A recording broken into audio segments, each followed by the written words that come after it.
Hello, and welcome to the Lead Together Community Diversity and Inclusion panel. I am Mania Moore, and I lead our global D&I commitments in our partner ecosystem. It's such an honor for me to be here with you today, and I'm so excited for this session. But before we get started, I have some quick formalities that we need to get out of the way. As a reminder, this session may contain forward-looking information about the company. Like any business, there are risks that may prevent information from coming to fruition. Okay, now that's out of the way, let's get the party started. I also want to remind you that this is a live session, so please get ready to submit your questions because we have a dynamic panel for you today. As Tyler mentioned yesterday, we are embarking on a journey to build a diverse, equitable, and inclusive partner ecosystem that reflects the communities in which we live, work, and serve. We are in the early stages of this journey, and we don't have all of the answers, but we are committed to driving true impact with purposeful vision. It is purpose and impact that actually inspires me to do this work with all of you. And together, we are uniquely positioned to influence not only our own workplaces, but also the marketplace. When we all work together as a collective, we can maximize our impact. And one thing about me is I'm all about results, for those of you who know me. And Christina Jones, yesterday, she tweeted something that she didn't tweet it, she said it in the keynote and I tweeted it. Love the quote so much that I want to read it to you. She said, "I don't like to focus on thought leadership. I have much preferred to focus on action leadership. I think that we all have enough talking I think we have enough people talking without doing." And I couldn't agree more with her. To me, it's all about deeds, not just thoughts and not just words, but our actions together can create change. So let me share with you some of the actions that we are taking this year. This is in no particular order. First, we will educate not only the why and on how to do diversity and inclusion, but also the how to do diversity and inclusion, why it's important to embed it in your business. And this will be done through training and content development, leveraging our partner learning camp and Trailhead, like you heard yesterday in the keynote. We will also incubate existing and new diverse businesses, offering capacity building programs and opportunity for strategic development. This includes outreach into diverse communities, partnering with external organizations to increase velocity and to create overall growth. Also expanding programs like Accelerate for ISVs, which those of you who attended the ISV keynote yesterday heard about. Speaking of Accelerate, we will also accelerate talent development and the hiring of diverse talent in our Salesforce economy through outreach and key programs like the Talent Alliance, which we will highlight a little more in this session today. And finally, we will integrate. Diversity and inclusion cannot be something that's a standalone. It must be embedded in the existing processes and tools. Thus, as you heard yesterday, we have added a new lead pillar to our partner navigator score, and we will continue to review our partner programs, policies, processes, and remove systemic barriers, ensuring that there's equitable processes and practices, and making sure that we recognize our partners who are leading the way for all of us. After meeting with many of our partners and customers and having authentic conversations with executives across Salesforce, one thing is absolutely clear. There is an overwhelming commitment to equality. And lucky for me, I come to this work supported with a powerhouse community of entrepreneurs, leaders, consultants, architects, developers, and CEOs. And it is my pleasure to share the stage with some of them today. Hello, rockstar entrepreneurs. I would love it if each of you could take your time to introduce yourselves. First of all, thank you for being here with us. I know this is live. I would much rather be sitting, on a stage with you all, but I appreciate you joining us from your own homes across the globe. And I wanted to see if you all would please introduce yourselves, your company, and let's have a little bit of fun with it. Tell us what your superpower is if you were a superhero. Ashley, let's start with you. Thank you so much, Minia. My name's Ashley Allen. I'm the CEO, founder, owner of IT Equality. registered Salesforce consulting. My company specializes in Revenue Cloud that covers Sales Cloud, CPQ, billing, and sometimes communities. And my superpower is something that my ceramics teacher told me in college that at the time felt a bit like a backhanded compliment when he told me that I find the beauty where others don't normally find beauty. And I thought that that meant that I was trying to save pieces that should have been thrown out, or that, I was bad at ceramics. But as a business owner, I've come to find out that that superpower enables me to find talent in people that have sometimes been cast aside or not given the same opportunity as others. And as a CEO and a business leader, my company consists of exclusively underrepresented people, people who come from non-traditional backgrounds. And that is my superpower. I'm going to hand it over to Joshua. Hey everyone, it's just really an honor to be here with all you amazing people. So thanks again for having me. I am the founder of CRMified, where we focus on delivery excellence with customers and ISVs with remote teams. And I'd have to say that my superpower is problem solving. Like many of us, we love a good, healthy challenge that gives us the opportunity to not only think outside the box, create impact, but also move the needle. And I think that's something that all of us on this panel have in common together, including some of the recent items that I've heard what Alex is doing.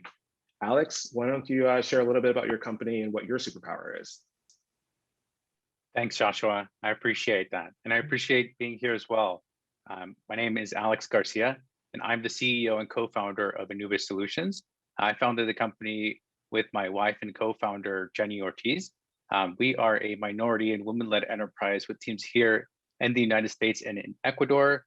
Our core specialties are implementations, development, integrations, and DevOps.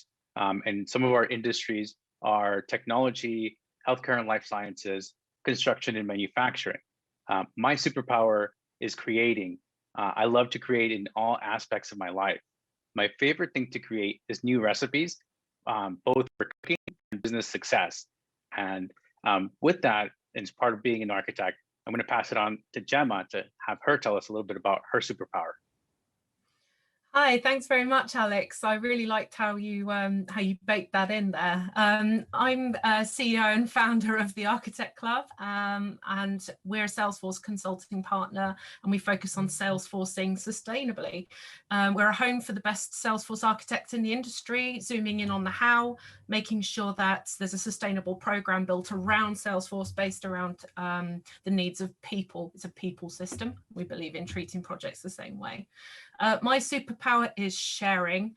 If I've learned something and I find it relevant, I pay it forward. If I'm succeeding, I have a natural urge to share that success with others and bring them with me. And that's really what it's always been about for me, even through my other endeavors with Ladies Be Architects. So thank you very much for having me. It's a pleasure. I love it. Thank you all for introducing yourselves. And I love the dynamics. Like, I'm so excited that the audience is able to feel and experience what we all have been experiencing individually and collectively in our community. And I have to tell you that, to me, I believe that you are all entrepreneurs and that you're all superheroes because you wear so many hats. You might not have a cape on, but I really believe that you are superheroes. And the other thing that I really love about small businesses is that you all, the heart of the economy. You're not only the heart of the economy, but also the community, employing so many of those in the community. So thank you for being here today. Thank you for taking time away from your business to join us. But Mania, what's your superpower? That's what I want to know. Oh, I thought I was supposed to be asking the questions. Well, thank you for asking. I would say that my superpower is a connector. So I love looking across anything, whether it's a process, a supply chain, which is the world that I came from, or a partner ecosystem, and trying to look for opportunities to drive synergy, to maximize resources and to bring harmony and promote growth.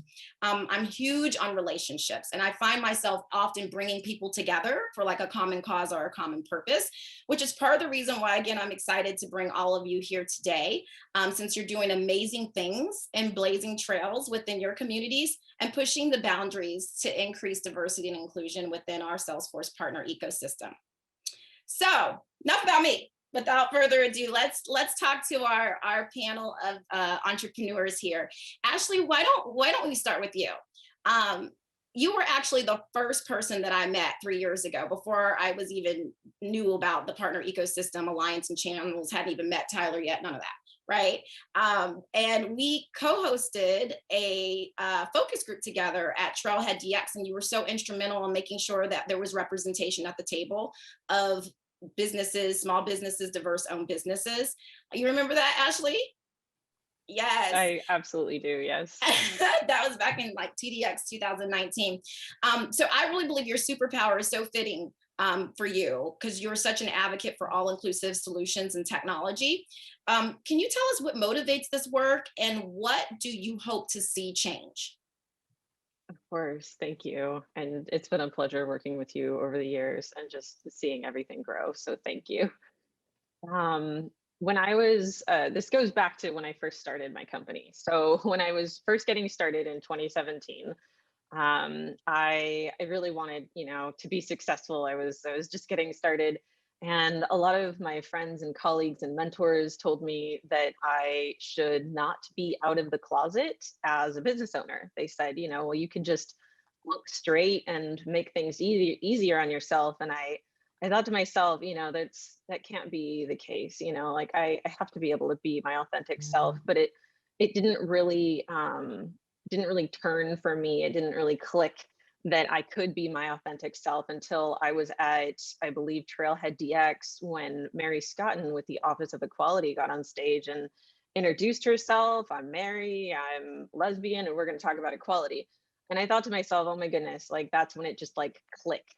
And I thought, I can be my authentic self. Like in the Salesforce ecosystem, I'm allowed to be the whole me. And so with that, like, enthusiasm and motivation, I was like, okay, we're going to do this. And then quickly I regretted all of it. And I was like, this is awful. I have no customers. Nobody's hiring me. Why is no one hiring me? I've been, I have 8, 9 certifications. I've been in the ecosystem for a decade. Like I have all of the knowledge. Why is no one hiring me? And then I was again at an event and I was sitting down next to the person at the table, just going on and on and on about how challenging it was the first year trying to find customers. And that's when people started telling me, well, as a woman-owned business, you have more challenges than the typical startup. And I hadn't really thought about the ways that I was quote unquote making things difficult, because I thought that we all face the same challenges. Like getting a startup successful is challenging. And as I was just going on about my own challenges, the person next to me said, as a Black business owner, I'm facing the same challenges as you. And again, I had a light bulb moment and I thought to myself, this isn't just me. I'm not alone. Like this isn't just my struggle. And that really got the gears turning. And I decided to go to the Ideas Exchange and post an idea about, how could we have the ability to search for diverse owned businesses? How could we have more community around this effort, this common thread that we're all struggling with? And from there, in 2017, it just continued to grow and grow, and Salesforce has continued working with this effort until we're here today, which is incredible.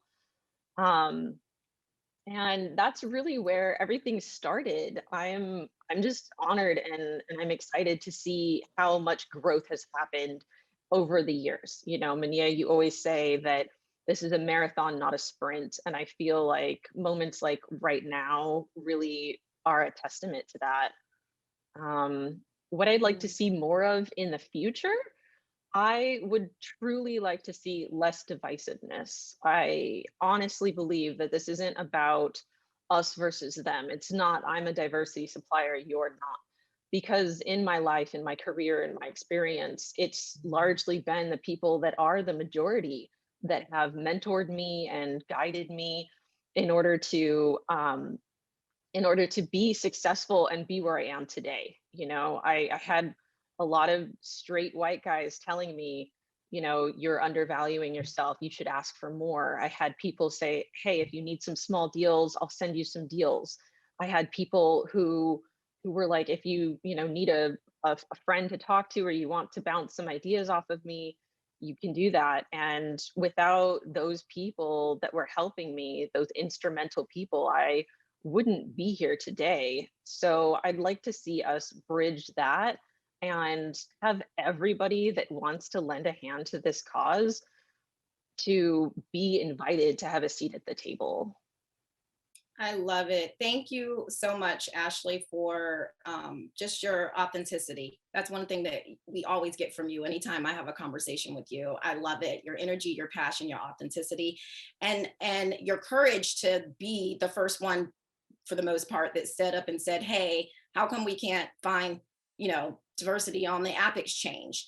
And it's something that, my background coming from the world of driving diversity within our supply chain, customers were asking that all the time. I've even recently had focus group sessions with customers, and they're like, look, yes, point us to a place where we can find diverse partners that you have within your ecosystem. And so I am happy to announce that I hope many of you saw that last week, we actually launched some collection pages, the first of several collection pages. In celebration of Black History Month, we started with our Black-owned ISVs and consulting partners. And this is just the first step in the first series of pages that we'll be launching throughout the year to showcase our partners from other diverse groups. So thank you, Ashley, for being the first one to flag that as something that we should be doing, and we will continue to evolve.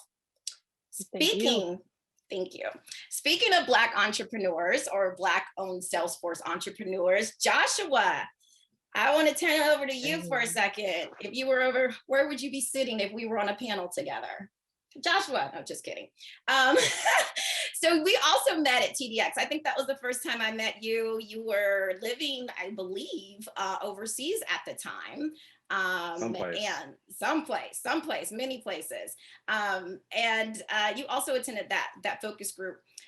What motivated you to bring together the Black-owned Salesforce entrepreneurs, and what role does community play in creating change? Yeah, I gotta say, well, Mania, creating change requires community. And I've been in the Salesforce ecosystem for over a decade, and I've been able to see our community really flourish while we serve our customers. But back when I was a user group leader, one of the many years, our user group members actually were not allowed to attend Dreamforce because their travel budgets were getting cut. Therefore, during a financial crunch, people were not able to travel to Dreamforce. And that is the year that I decided to bring Dreamforce to Orlando. And we called it Dreamforce to You, which is now another initiative as well. But we had a lot of fun doing it. And it turns out that that event was the first of many dreaming events that happen around the world globally today. Well, at least before COVID. And I'll tell you what, I used to live for those events because it was an opportunity to come together and to also share knowledge about Salesforce, but also experience an extended family, their culture, and their surroundings. There's a couple points that I remember, when we had a dreaming event in Barcelona, Dream LA. Those event folks who hosted that event, as well as the attendees, took us underneath their wing and showed us the town. We went to the beach, we went to great restaurants. We basically had our personal tour guides able to show us where to go. And that's half the battle when traveling. Think of that. You literally can travel to another city, another country, and experience their culture, all while just collaborating in the community around Salesforce. But that's not the only experience. There's also India. We've hosted many people at Indian Dreaming, and we made sure that everyone who traveled internationally got a chance to go to the Taj Mahal and see one of the seventh wonders. That's also amazing. Who does that, right? And then also in Brisbane, my friend Jason just arranges in combination with the event, a trip to the beach, no work, all relaxation, sort of pinging the football around and just having a cookout. But that's what family is, the ability to go across country. And the only common tie is really Salesforce, being able to experience that family atmosphere. Speaking of family, my mom's been to the beach in Brisbane. Don't know if she ever had that opportunity. And then she's also been to Amsterdam. Like, she loves the travel perks, let's be honest. But I say all this because that one small audacious idea that I had many years ago has really changed me. It's changed the way that I look at the world. And it's also changed the way that we think about community-led events and initiatives. Getting people together is no big deal for me. You send the invite, you start sharing, and you see what happens. We've done that plenty of times. But fast forward to the events that happened last summer. I was living in India at the time, and a trusted ally folded me into some conversations around a Salesforce blog post.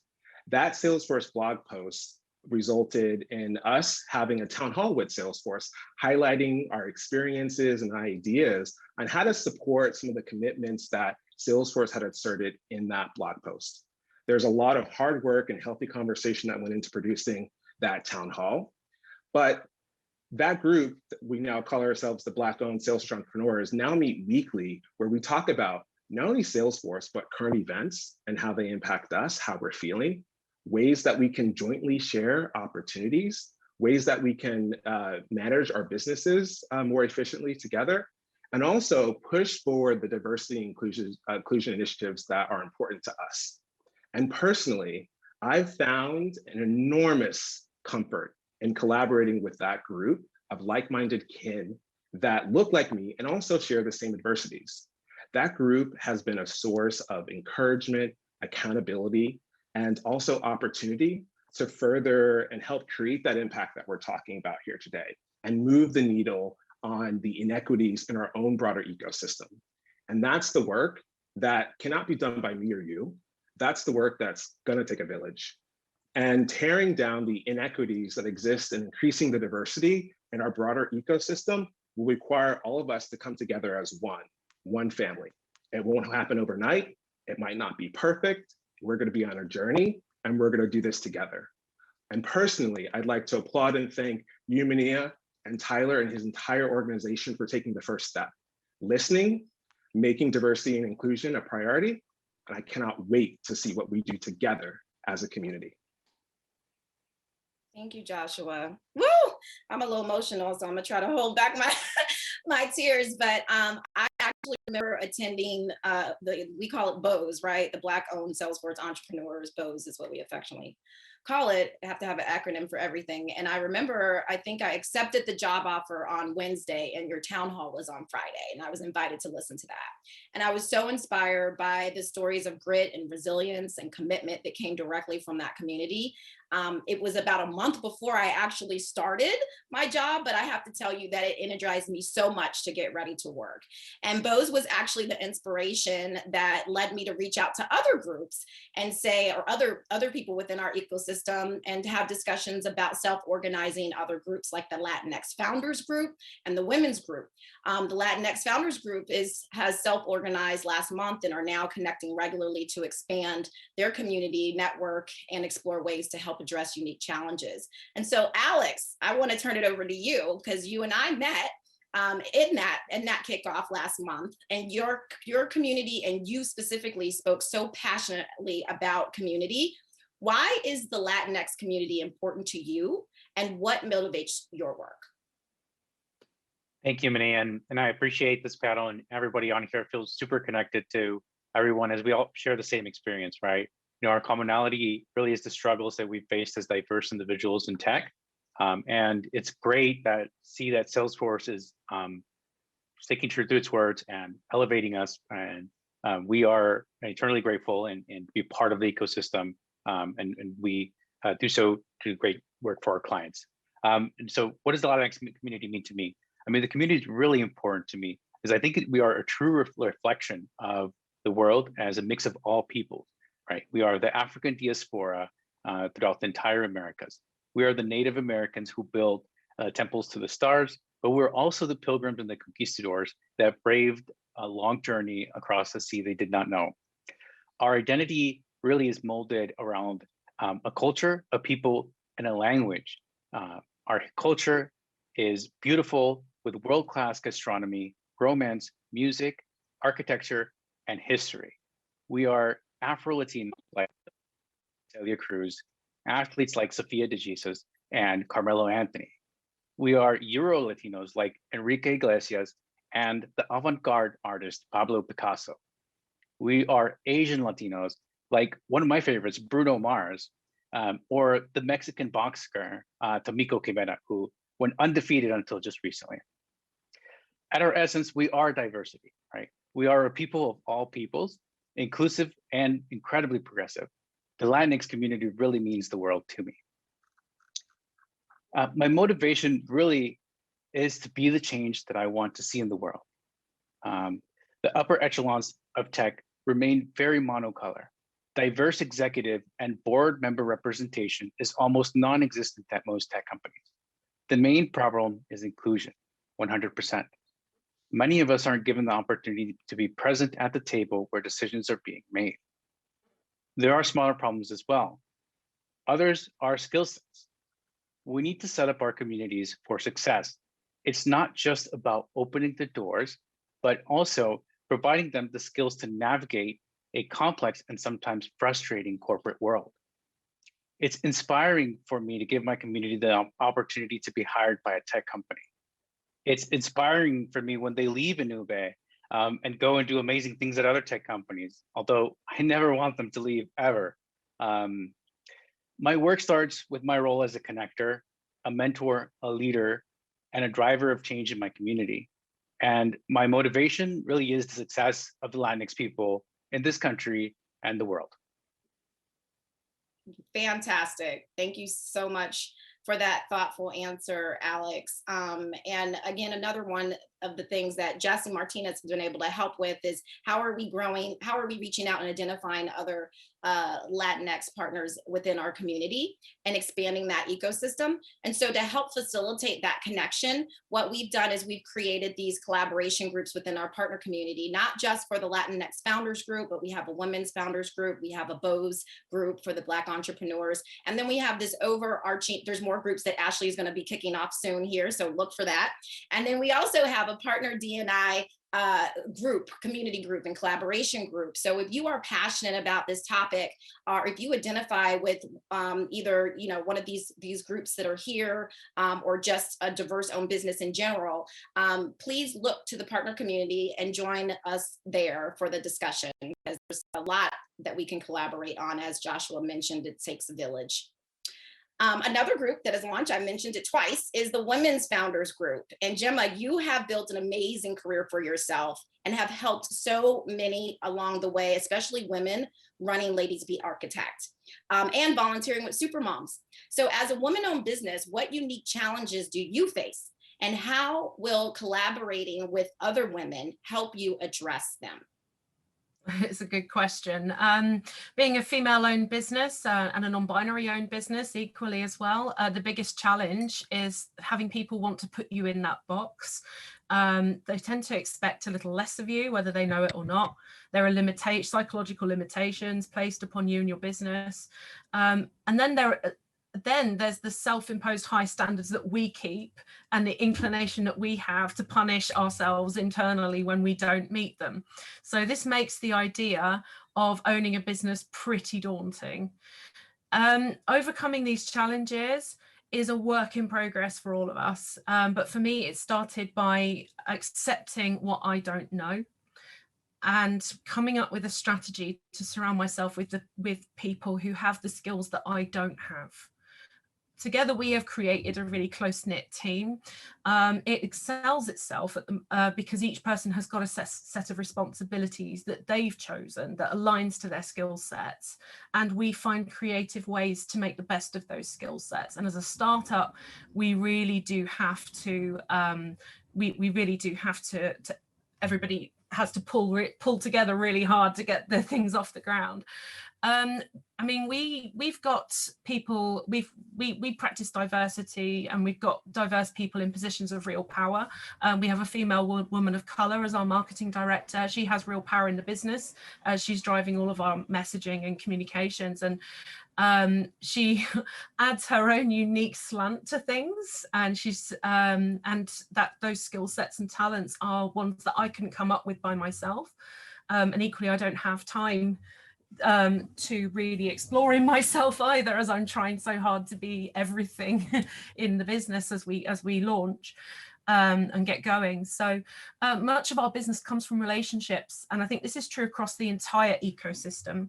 It can feel like a tough crowd to crack. It's not always aware of its biases, can feel a bit like a fight sometimes for everybody, regardless of whether you're a diverse business or not. And I think unless we all change our mindsets around supplier and partner diversity in the Salesforce ecosystem, the eventual result is going to be that it's going to be tough for everybody. I see the ecosystem in the sense that it's not a competition, it's a collaboration. Everyone shares the same goal of customer success, right? And if that's really true, we can all push ourselves into action to work together, and actually keep hold of the values that we set ourselves when we began our businesses. We don't sell out to our values just to beat and join the rat race. For me, what's really important is to stick to who we are. It is competitive out there, and it can feel like we have to work twice as hard as women and non-binary owned businesses to be heard. Imagine how much harder it is when we're pushing ourselves down as well. That's why collaboration is really important. We really are going to be better together. And I've overcome some of the challenges that we as well can sometimes have, regardless of identity. There's always that little temptation in yourself to bring out a bit of cattiness, and not to create space at the table for other women. And what I say to that is that it says more about those people than it does about the ecosystem. We overcome these challenges. I build a circle of allies. We are business owners, and we accept that sometimes we compete, sometimes we subcontract to each other, sometimes we buy and sell from each other, right, Josh? So, you know, it's a close-knit community, it's a global community. And we all have a natural understanding of where the lines are drawn. That's why when we pitch to each other and we give each other our spiel, you know, we focus on what differentiates us, and we focus on and really what that differentiation is based on your own values as a business. Sometimes we can help each other, sometimes we can't. We know where the lines are drawn, but we accept where we can't with grace, goodwill, and friendship. And that is, just to Josh's point earlier about the local community events, that goes beyond anything else. You know, we when we all get together at those events, sometimes we're selling, sometimes we're learning. It doesn't really matter. We're just there together. And that's what has got me through what's been quite a tough, you know, a tough year for all of us. And equally, we started the business in October 2019. So fun times last April for sure. So yeah, thank you. Wow. Well, thank you for sharing that. And thank you for joining us. What time is it over there in the UK right now? It is 7:20 in the evening. Okay, so not too late. I really resonated with much of what you said, but one of the things that you mentioned in your opening, I call that the imposter syndrome that I think that we face often. I don't know if it's a female thing, a diverse thing, or just anything, but I can relate to that. So the other thing that I love what you said is around this idea of like competition versus collaboration. And the reality is that we are in this ecosystem all together, and that we should be, you know, working together. But the other reality is that the way that our businesses grow and our ecosystem grows is through talent. And so that fight for talent is something that's very real for many people.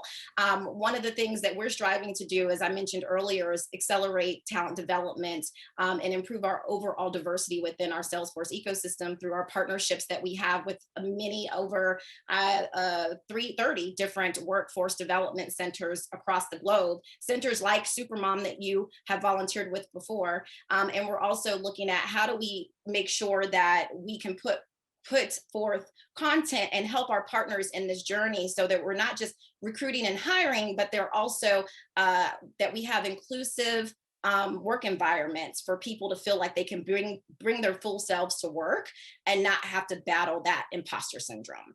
So you heard Tyler mention yesterday, he talked about the Talent Alliance, which we launched last year. 350 partners have signed up so far across the globe. We've placed 1,200 candidates. We could do so much more with you all joining. So I want to challenge everyone that's in there listening right now. If you are a partner, give us a thumbs up, put in the chat if you have already made the pledge. If you have not, make that pledge today. And if you have any questions, make sure that you just let us know. We'll put some information out there to give you more detail.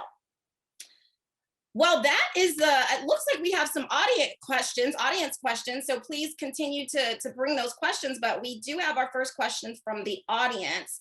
And I'm going to read that to you now. It looks like this question is, I think, Ashley, it would be great for you to answer this question. It says, we're a small SI and therefore recruiting primarily happens through recruiters. As we all know, if there isn't diversity in your pipeline, is it not really possible to grow diverse businesses? I just talked about this. What are ways that you have found, what ways have you found, particularly with recruiting, to diversify your recruiting pipeline? I'll throw it to you first, Ashley. Absolutely. Yeah, so in addition to everything that you just said, Mania, there's 30 different programs like Pep Up Techs and Supermoms and Trans Tech Social. There are so many different places that you can go to specifically to get that diverse talent.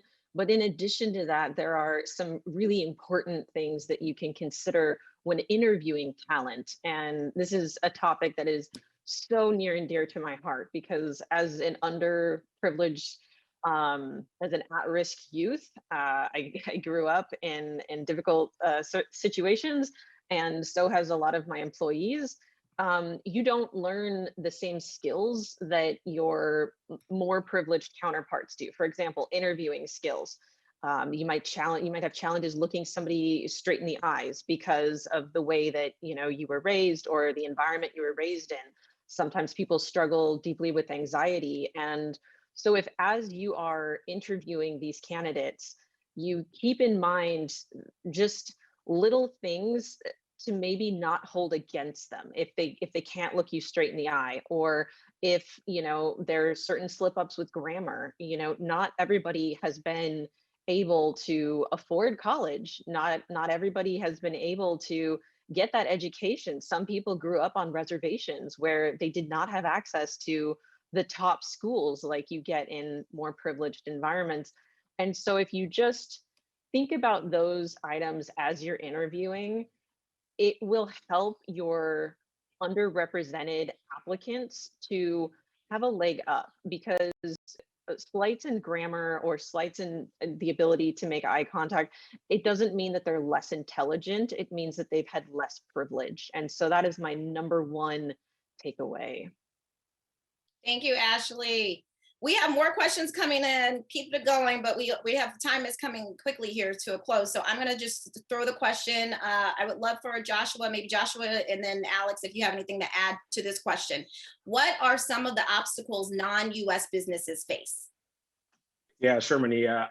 There's so many here, but the one thing I would just sort of underscore is cultural differences. Me being as a global digital nomad experiencing many different cultures, the most common thing is communication, understanding how different teams can connect and understanding what does success look like. And all of those items are very important to understand up front. And not knowing where to go. So I encourage anyone who's having challenges making their business more diverse or working with more diverse organizations in different countries to go to the partner community and ask for help inside of the collaboration groups that we have. There's a whole village out there, literally, that's ready to help. Excellent. Alex, I know your the Latinx group has representation beyond just the US. Anything you want to add to that question? Yeah, absolutely. And from our group, it really is,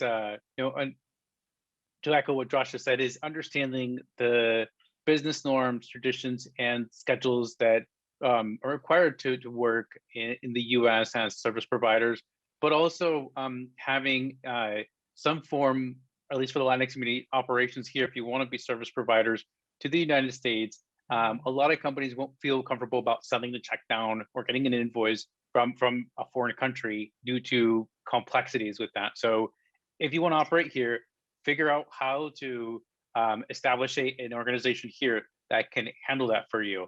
And if you have questions, we are happy to help you with those questions and lead you in the right direction as well.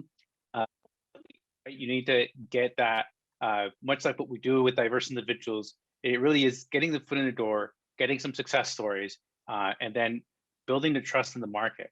And so, I would add that to that, as international businesses want to enter and provide services here, we're happy to help, and just reach out for help. There's a huge community. Excellent. Thank you, Alex. I think we have time for at least one more question, but keep their questions going because maybe we can answer them in the partner community. Gemma, I'm gonna throw this one over to you, and maybe with you also being a non-US business, if you had anything that you wanted to add to the previous question, that would be great. But specifically, this question is, how do we harness our desire to want to work together after today?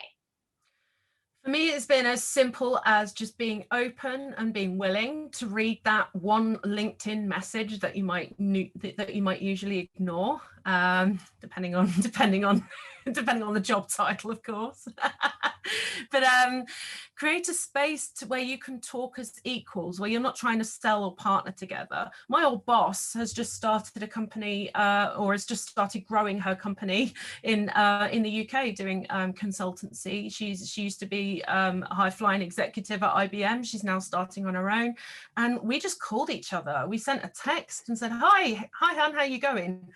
Shall we have a chat?" And just it can be as simple as jumping on the phone or creating a WhatsApp group with other like-minded individuals where you can just share your challenges and be open and giving about some of the ugly stuff around starting your own business, but also treating every conversation as valuable. Even at the Architect Club, regardless of whether there's going to be money involved or not, every conversation is valuable, because you never know when people will when you might need something from them, or you might need to share ideas with them, or they might need something from you. They might think of you 6 months to a year later. It doesn't matter. It's the fact that you have started to build those relationships, and then a need comes up at some point in your life. You go, "Oh, Josh does that. I'll give Josh a call." So.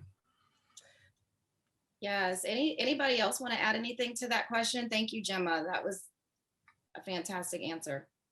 The only thing that I will add is that to just underscore everything that you've said is it really does take a village, like Joshua mentioned earlier today. And what you said, Gemma, about this idea of collaboration and not competition. And so we are truly all in this together. And it's going to take our collective working together. One more question. What is, and maybe we can get everybody to answer this in the last 2 minutes that we have. What is the one thing that you are most excited about improving for diverse owned businesses? And why don't we just go down in the order? Oh, Ashley, go ahead, go first. And we got two minutes remaining. I can't wait for the next diverse entrepreneur who's just getting started to come to the community and find a bunch of other CEOs and business leaders that are willing to help. That's what keeps me excited. Love it. For me, I'm excited about breaking through the noise and hoping to drive some change, and certainly even pushing Salesforce in some way to look at how they can be more diverse in the way that they engage with partners. So I'm excited to see that. Yes. Yeah, I'm excited for all of those things, but most importantly, coming together as a community. We all have different segments that we serve, and there's so much we can learn from each other, like Gemma said. but just to understand what we can do together. Like Gemma mentioned and Ashley mentioned, there are opportunities that we can work on together where we share, where we don't have skill sets. And creating that space and that forum to be able to do that is so important. We've been able to do that with Bose, but imagine what we can do together as a collective, you know, sharing opportunities and really, really creating change for all of our customers. That to me is mind-blowing, and I cannot wait to get to that level. Alex, why don't you close us out? What inspires you? What are you excited about? Yeah, absolutely. Thank you. I'm super excited to echo what other panelists are saying, is creating that ecosystem for collaboration and professional growth, as well as helping new partners enter the market. I'd love to create, and I'll do so all day if given the opportunity. And so, you know, being there, like Ashley was saying, as a jump off point, as a resource for people who are thinking about becoming partners, to launching their business, right? We want to see more of us leading businesses, and we're here to help. Yes. Exactly, And because it's about the people behind us as well. Yes, it is. It is. Thank you, Joshua, Ashley, Gemma, Alex, the order I see, for taking your time today to spend with us and sharing your knowledge. Like I mentioned at the beginning, you're all superheroes in my eyes, and I'm sending you much love from Phoenix, Arizona. This conversation is not over. As you can see, that was so exciting. Please join us. We'll be having more conversations like this, but let's do it immediately right now or after in the coming days on our partner community page. The link should be in the chat. Please join us, and we would be happy to see you there. I'm sure all of us will be happy to see you there and continue this conversation. Thank you so much for your time today and for joining. Catch the replay of this and many others talking about diversity in our ecosystem. Bye.